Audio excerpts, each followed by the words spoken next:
চাচি আমি আর পারব না। তোমাকে পারতেই হবে।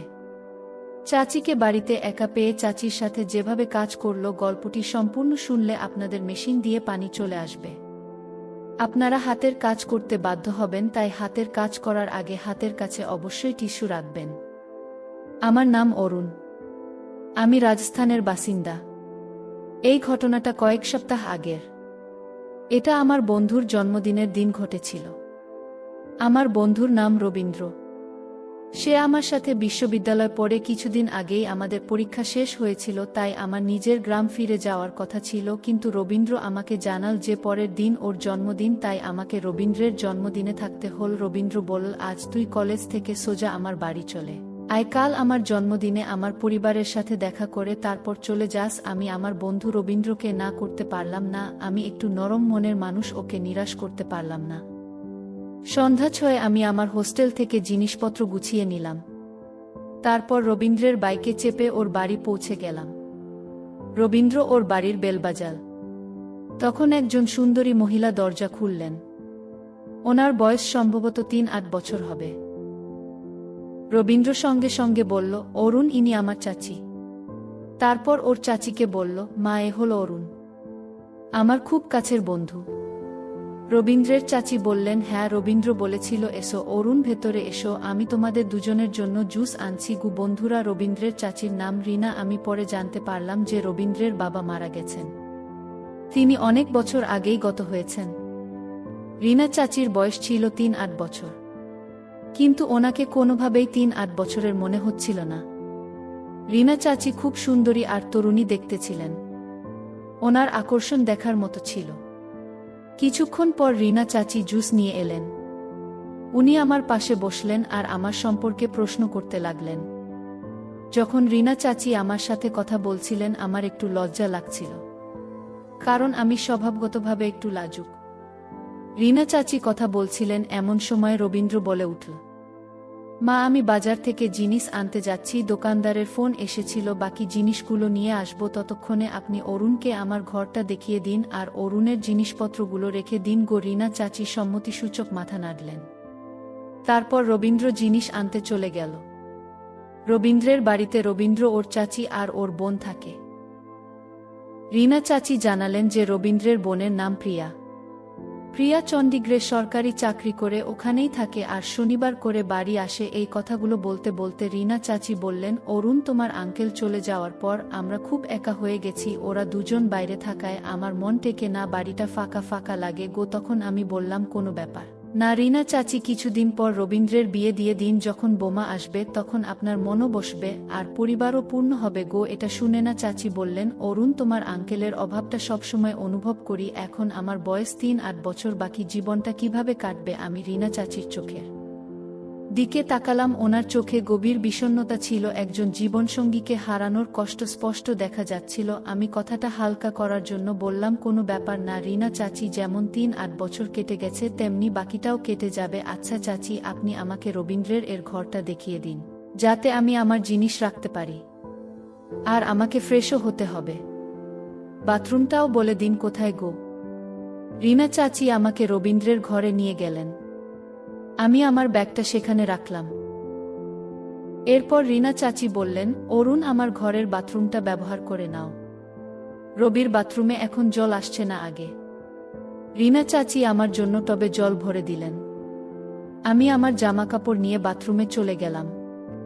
আমি স্নান করছিলাম, এমতাবস্থায় রিনা চাচি বাইরে থেকে আওয়াজ দিলেন, অরুণ, তাড়াতাড়ি নীল বোতামটা টিপে দে, ট্যাঙ্ক ভরে গেছে। আমি সেখানে কোনো নীল বোতাম দেখতে পেলাম না। আমি বললাম, রিনা চাচি, আমি জানি না কোথায় আছে। রিনা চাচি বললেন, অরুণ, তাড়াতাড়ি দরজা খোল, পাশের বাড়ির রাজেশ আঙ্কেলের বাড়িতে জল চলে যাচ্ছে। আমি তাড়াতাড়ি তোয়ালে জড়িয়ে দরজা খুলে দিলাম। রিনা চাচি ভেতরে এলেন আর কোণের দিকে একটা বোতাম টিপলেন। এতে জলের স্রোত বন্ধ হয়ে গেল। তারপর রিনা চাচি আমার দিকে তাকালেন আর বললেন, অরুণ, তুমি কি জিমটিম করো? আমি হালকা হেসে জবাব দিলাম, হ্যাঁ রিনা চাচি, আগে করতাম, এখন পড়াশোনার জন্য ছেড়ে দিয়েছি। রিনা চাচি হাসলেন। ওনার হাসিতে কেমন যেন একটা অদ্ভুত অস্বস্তি ছিল। রিনা চাচি বললেন, তাড়াতাড়ি তৈরি হয়ে নে অরুণ, আমি ততক্ষণে রাতের খাবার বানিয়ে নিচ্ছি গো। আমি লজ্জা পেয়ে দরজা বন্ধ করলাম আর স্নান সেরে তাড়াতাড়ি তৈরি হয়ে গেলাম। যখন আমি বাইরে এলাম তখন পাশের ঘর থেকে খাবারের সুগন্ধ আসছিল, কড়ি পকোড়া আর জিরা রাইসের গন্ধ ছিল। আমি দেখলাম রিনা চাচি রান্নাঘরে ট্রে বের করছে। আমি এগিয়ে গিয়ে বললাম, রিনা চাচি, আমি কি কিছু সাহায্য করব? রিনা চাচি আমার দিকে তাকালেন, তারপর হেসে বললেন, অরুণ, তুমি অতিথি আর আমাদের এখানে অতিথিকে ভগবান মনে করা হয় কি? রিনা চাচির কথাগুলো আমার মন ছুঁয়ে গেল। আমি কিছু বললাম না আর চুপচাপ একটা চেয়ারে বসে পড়লাম। কিছুক্ষণ পর রিনা চাচি আমার পাশে এসে বসলেন। তিনি আমার সাথে কথা বলতে লাগলেন। রবীন্দ্র তখনও বাজার থেকে ফেরেনি। আমরা দুজন ধীরে ধীরে কথায় মগ্ন হয়ে গেলাম। রিনা চাচি জানালেন কিভাবে তিনি তার স্বামীকে হারানোর পর বাড়ি আর সন্তানদের দায়িত্ব সামলেছেন। রিনা চাচির কথাগুলো এত সত্যি ছিল যে মনে হচ্ছিল তিনি আমার মনের কথা বলছেন। রিনা চাচি বললেন, কখনো কখনো মনে হয় জীবনটা আবার নতুন করে শুরু করতে পারি, কিন্তু দুনিয়া সবকিছু থামিয়ে দেয়া। একজন একা মহিলার জীবন কি শুধু ত্যাগ আর কষ্টের জন্য? আমি রিনা চাচির চোখের দিকে তাকালাম।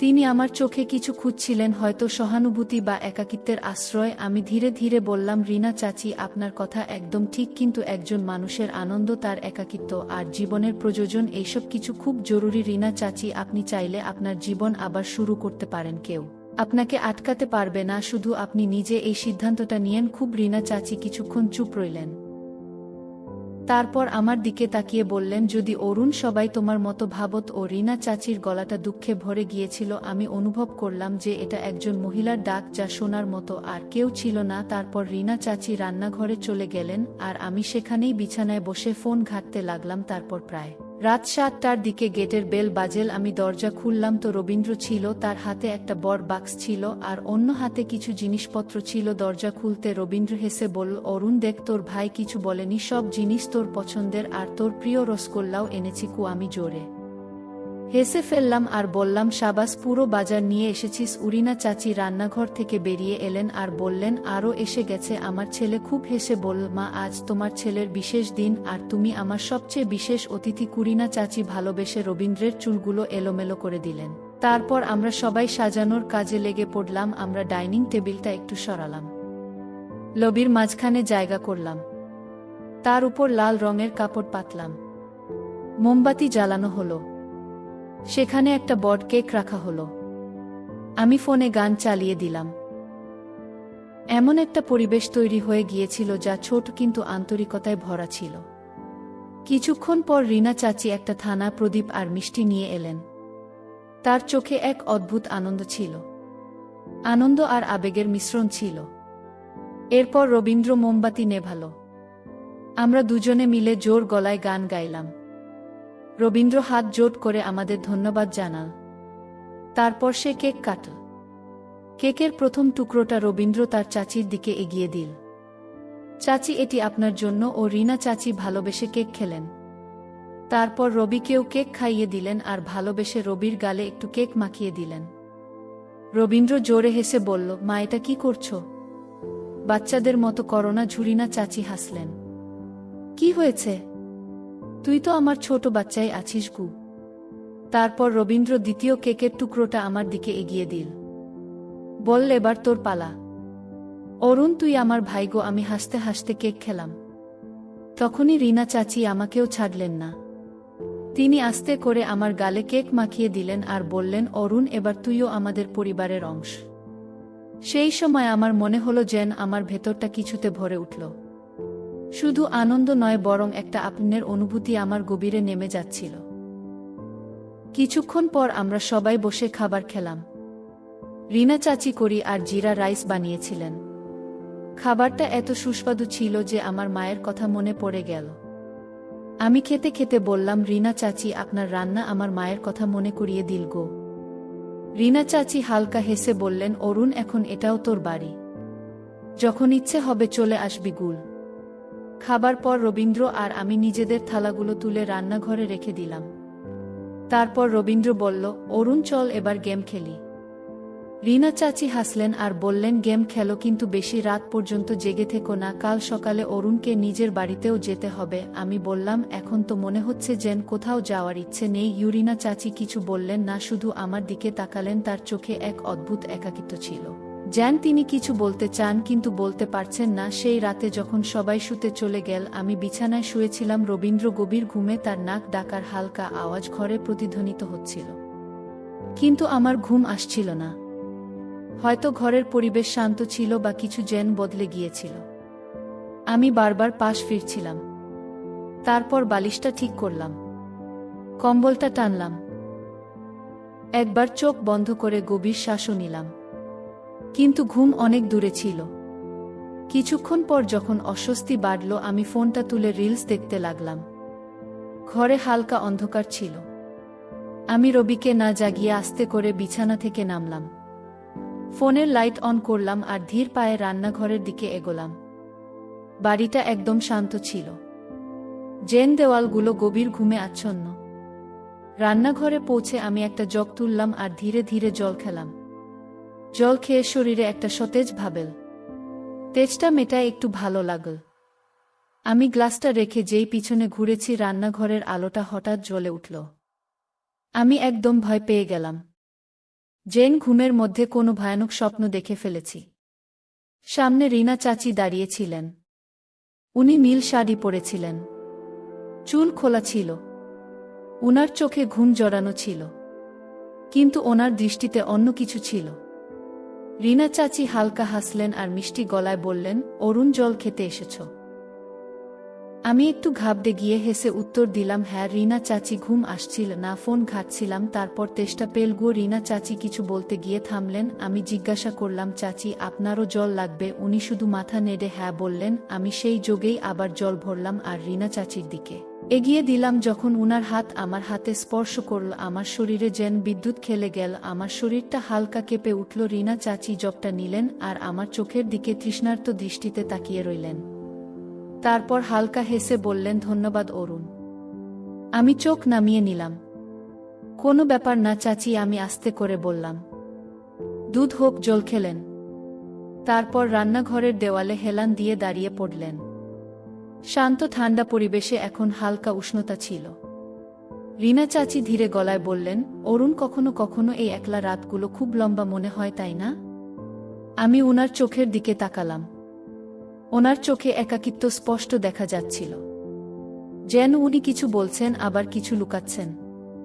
আমি বললাম, হ্যাঁ রিনা চাচি, কিছু একলা রাত ঘুমিয়ে আসতে দেয় না আগে। উনি হালকা হাসলেন। আমি ভাবলাম এবার ঘরে ফিরে যাই। আমি ধীরে ধীরে পিছনে ঘুরলাম আর নিজের ঘরের দিকে এগোতে যাচ্ছিলাম। তখনই পিছন থেকে রিনা চাচির গলা ভেসে এল, অরুণ, দাঁড়াও। আমি একদম থেমে গেলাম। পিছনে ঘুরে তাকালাম। রিনা চাচি আমার দিকে অদ্ভুত দৃষ্টিতে তাকিয়েছিলেন আর বললেন, তোমারও তো ঘুম আসছে না আগে? আমারও না আগে। চলো আমার ঘরে কিছুক্ষণ গল্প করি, কি হয়তো তোমারও ঘুম চলে আসবে। কি? রিনা চাচির গলায় কোনো দ্বিধা ছিল না। আমি হালকা হেসে বললাম, ঠিক আছে চাচিও। রিনা চাচি জগটা ফ্রিজে রাখলেন। তারপর রান্নাঘর থেকে বেরিয়ে গেলেন। আমি ওনার পিছনে পিছনে চললাম। রিনা চাচির ঘরটা বাড়ির অন্যদিকে ছিল। ঘরটা পরিষ্কার পরিচ্ছন্ন ছিল। হালকা ক্রিম রঙের দেওয়াল ছিল। জানলা দিয়ে চাঁদের আলো আসছিল, যা ঘরটাকে আরো বিশেষ করে তুলেছিল। রিনা চাচি বিছানার এক কোণে বসলেন আর মিষ্টি হেসে আমার দিকে তাকালেন। বললেন, এসো অরুণ, তুমিও বসো গো। আমি আরামে ওনার পাশে বসলাম।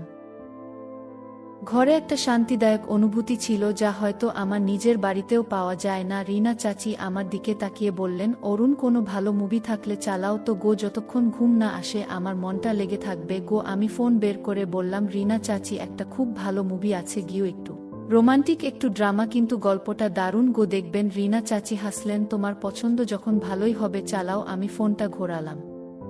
মুভিটা চালিয়ে ফোনটা আমাদের মাঝে রাখলাম। আমরা দুজনেই বিছানায় বসে মুভি দেখতে লাগলাম। মাঝে মাঝে যখন কোনো ইমোশনাল সিন আসতো, আমি রিনা চাচির চোখের দিকে মন দিয়ে দেখতাম। উনি চুপচাপ মুভি দেখছিলেন, কিন্তু ওনার চোখে কিছু একটা চলছিল। আমি এবার ওনার একটু কাছে সরে এসেছিলাম। আমাদের কাজ দুটো প্রায় ছুঁই ছুঁই করছিল, কিন্তু মাঝের বাতাসে এখন জড়তা কম ছিল। রিনা চাচি ওনার শাড়ির আঁচলটা সামলে নিয়ে বললেন, অরুণ, মাঝে মাঝে নিজের গলার আওয়াজেই ভয় লাগে গো। অনেক সময় হয়ে গেল কারো সাথে ভালো করে কথা বলিনি, যেন মনের ভাষাটাই ভুলে গেছি। আমি আস্তে করে বললাম, মনের ভাষা কেউ ভুলে না চাচি, শুধু শোনার আর বোঝার মতো একজন লোক চাই। এটা শুনে রিনা চাচি কিছুক্ষণ চুপ করে গেলেন। ওনার মুখে হালকা হাসি ছিল, হয়তো এই ভেবে যে কেউ উনার কথা বুঝতে পেরেছে। বাইরে ঠান্ডা হাওয়া বইতে শুরু করেছিল। জানলার একটা কোনো হালকা কাঁপছিল। ঘরে ঠান্ডা হাওয়া ঢুকছিল। রিনা চাচি জানলা বন্ধ করে বললেন, ঠান্ডা খুব বেড়ে গেছে অরুণ গু। উনি পাশে রাখা কম্বলটা তুলে গায়ে জড়িয়ে নিলেন। রিনা চাচি